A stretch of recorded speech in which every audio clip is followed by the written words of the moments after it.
Kasus ini menjadi semakin rumit, Pak Ahyar Salmi, ketika kuasa hukum dari terpidana, 5 terpidana mengatakan bahwa mereka bukan pelaku, tapi sudah di BAP, kasusnya juga sudah diputus, sudah menjalani hukuman. Bagaimana kita melihat dari sudut pandang hukum pidana, Pak? Satu, apakah kasus ini sudah inkrah tidak? Sudah berkekuatan tetap tidak? Apa bisa di PN, bisa di PT, bisa di Mahkamah Agung? Kalau sudah berkekuatan tetap, keputusan pengadilan apapun, itulah kebenaran. Kecuali ada yang Pak Jogi katakan tadi, ada alibi di situ, ada argumentasi di situ, tentu ada novum. Ada upaya hukum adalah PK. PK ini dahulu juga adalah dengan kasus Sengkon dan Karta, ada pembunuhan dahulu. Dia 340 pembunuhan berencana, kena di dalam penjara di Cipinang. Ternyata di belakang hari ada yang mengatakan dia yang membunuh. Maka dikeluarkanlah peraturan Mahkamah Agung nomor 1 tahun 80. Tahun 80 kejadiannya. Ya. Ketua Mahkamah Agung itu adalah Profesor Umar Seno Aji. Sehingga dia dibebaskan. Kalau ini yang terjadi, ini bisa adalah kasus Sengkon Karta yang kedua. Kalau memang ini ada bukti tentunya ya. Setiap dalil harus dibuktikan. Semua orang bisa berdalil, tapi ada bukti enggak? Hukum adalah bukti yang utama. Dimulai dari dalil, tapi ada bukti enggak?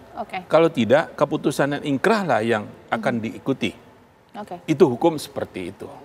Mbak, sebenarnya ini memang terpidana punya hak tidak sih dalam hal ini? Ini kasus sudah viral, dihujat, bahkan juga disorot. Mulai dari kasus ruda paksa, kengerian proses pembunuhan, hingga kasus ini 8 tahun tidak terungkap. Tapi saat ini yang speak up adalah terpidana. Kuasa hukum dari terpidana mengatakan bukan merupakan bagian dari pelaku utama. Melihatnya seperti apa ini? Oke, baik, kembali seperti yang disampaikan tadi ya, bahwa bagaimana dengan pembuktian yang sudah diberikan oleh para terpidana tadi itu, apakah sudah inkrah atau belum, karena ini yang akan menentukan gitu ya.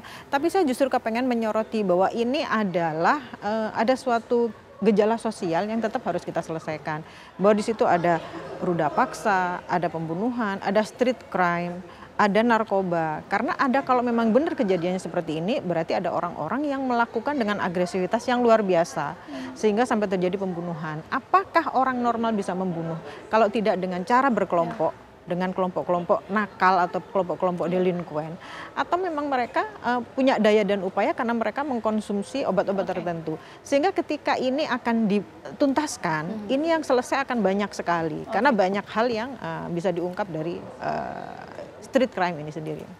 Saya kembali ke Pak Jogi. Pak Jogi sudah tersambung dengan saya ya. Tadi Mbak Putri mengatakan kalau Pak Jogi mengatakan klien Anda bukan merupakan pelaku utama, nanti dibuktikan saja. Tapi keluarga ini keberatan ketika Pak Jogi mengatakan bahwa ini bukan peristiwa pembunuhan, bahkan juga ruda paksa. Karena motornya korban tidak rusak, handphonenya tidak rusak, ada luka-luka di kepala. Bagaimana Pak Jogi menjawabnya? Baik, terima kasih. Ibu kita yang sekarang hadir sebagai bagian daripada kuasa keluarga, ini kan baru mendapatkan informasi hanya mungkin kulit-kulitnya, tetapi tidak pernah mengikuti jalannya persidangan. Itu dulu poin pertama.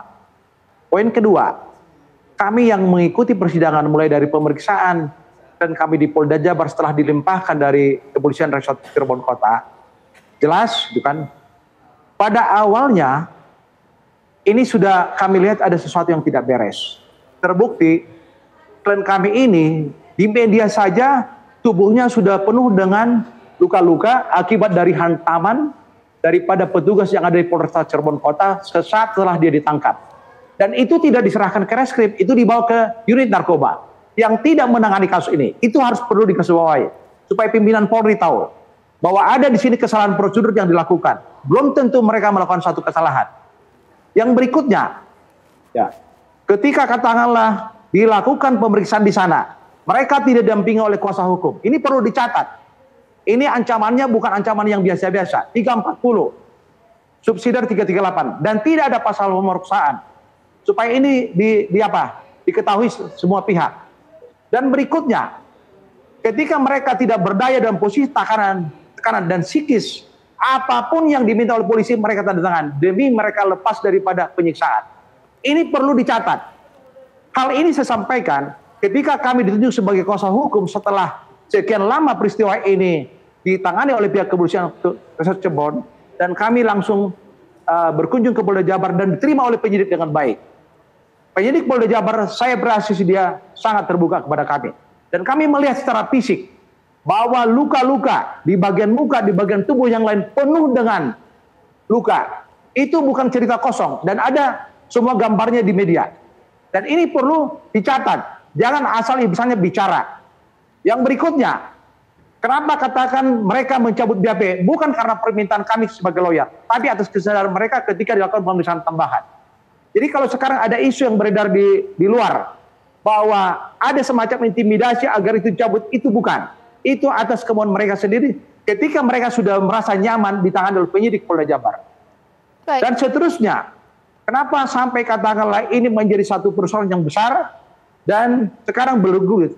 Di pertemuan kemarin ketika Ibu Anggi ya menjadi host, saya sampaikan, saya terima kasih kepada prosedur bagian daripada prosedur film yang mengangkat kasus kembali supaya katakanlah kasus ini dilakukan kajian secara komprehensif dengan melibatkan banyak pihak termasuk kami.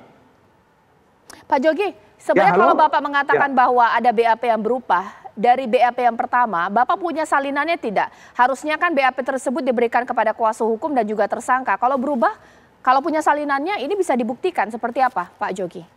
Betul, ya. Ini ada berkas yang kami terima dari pengadilan. Ada dua. Di berkas pertama itu hasil produksi daripada penyidik Polresta Cirebon dan juga ada hasil produksi daripada penyidik Polda Jabar.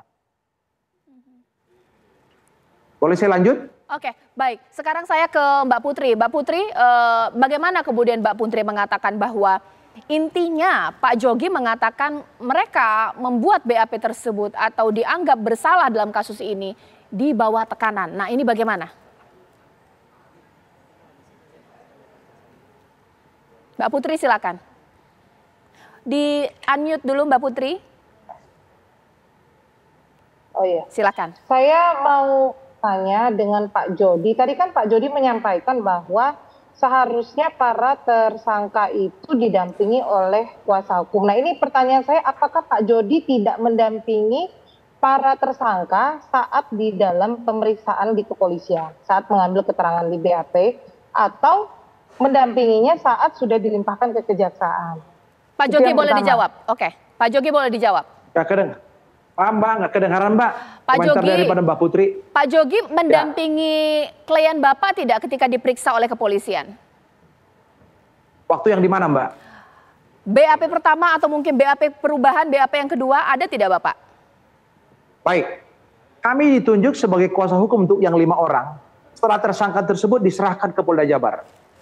Ketika mereka diproses di kepolisian resort Cirebon Kota, kami belum tunjuk sebagai kuasanya. Artinya mereka saat itu tidak pernah didampingi oleh pengacara ketika mereka diperiksa sebagai tersangka. Itu catatan. Oke, berarti ketika di Polda posisinya bahwa klien Anda mengaku perbuatannya? Tidak. Sudah menarik semua, mencabut semua isi BAP yang dibuat di Polresta Cirebon Kota. Oke, Mbak Putri ada pertanyaan lain? Ya, baik Pak. Berarti Pak Jody mendampinginya saat mereka sudah dilimpahkan ke Polda Jawa Barat. Nah, ini ada pertanyaan lagi untuk Pak Jody. Pak, tentunya begini Pak, BAP itu kan tidak serta-merta dibuat tanpa ada pembuktian terlebih dahulu, tanya jawab saksi dan lain sebagainya. Ya, nah kalau seandainya mereka 5 orang yang Bapak dampingi, tiba-tiba mereka mencabut BAP saat di Polda Jawa Barat, apakah Bapak tidak melakukan laporan terhadap oknum-oknum penyidik tersebut saat Bapak mendampingi mereka? Karena ada yang diduga, Bapak kan tadi mengatakan diduga ada rekayasa hukum untuk ke 8 orang ini, tapi kan Bapak mendampingi 5 orang. Apa upaya yang sudah Bapak lakukan saat itu ketika Bapak merasa ada ketidakadilan, ada rekayasa hukum yang terjadi terhadap klien Bapak? Kan harusnya sudah ada Bapak lakukan seperti itu Pak. Oke, bisa saya jawab Mbak? Boleh Pak. Ya. Oke, sebelum kami ditunjuk sebagai kuasa hukum, keluarga daripada korban sudah melaporkan ini ke Propam Polda Jabar atas tindakan-tindakan daripada penyidik narkoba yang tidak profesional. Itu catatan ya. Narkoba menangkap orang tanpa prosedural, sekalipun Rudiana itu adalah ayah daripada korban. Itu catat itu. Ya. Catat itu. Dan itu hanya berdasarkan informasi yang tidak valid dan tidak didukung oleh bukti. Nah, bisa saya lanjutkan? Lanjutkan, Pak.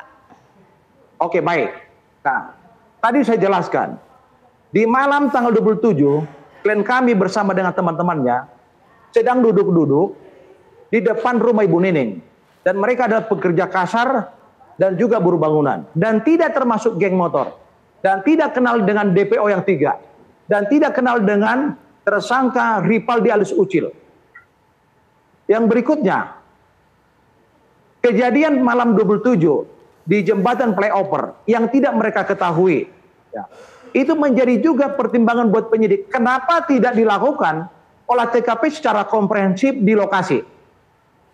Tetapi unit lalu lintas kami apresiasi melakukan olah TKP dan mereka ada filenya. Dan berdasarkan informasi yang mendengar itu kecelakaan tunggal. Lalu berikutnya masuk kita ke berkas perkara yang kami katakanlah dapatkan dari pengadilan. Itu sudah ada hasil dari otopsi. Di otopsi tersebut betul ada sperma di bagian tubuh daripada wanita. Kalau kita bicara dalam konteks hukum pembuktian, kaitannya dengan scientific crime investigation, klien kami ada dalam posisi penguasaan polisi untuk membuktikan itu. Dan sudah ada referensi daripada dokter forensik agar dilakukan peningkatan pemeriksaan sperma terhadap DNA. Tidak dilakukan. Ada apa dibalik daripada itu? Kita orang-orang hukum ngertilah kan bagaimana hukum pembuktian. Saya sebagai dosen juga ya, ngerti saya dan pengajar hukum pidana. Berikutnya, ada CCTV di lokasi kejadian. Sederhana alasan kepolisian, kami nggak punya ahli, terlampau naib. Pak Jogi. Seandainya kata kalau ya. Ya Pak Jogi, saya harus jeda dulu Pak Jogi. Ini yang nanti saya mau tanyakan sesaat lagi, bahkan juga dengan Pak Ahyar Salmi. Kita tahu bahwa ini bukan hanya ketika di BAP pemirsa, bahwa ada proses persidangan yang berjalan. Jika Pak Jogi mengatakan kliennya tidak bersalah, kenapa tidak dibantah di persidangan? Nanti saya akan tanyakan kepada Mbak Putri dan Pak Jogi sesaat lagi. Baik, terima kasih.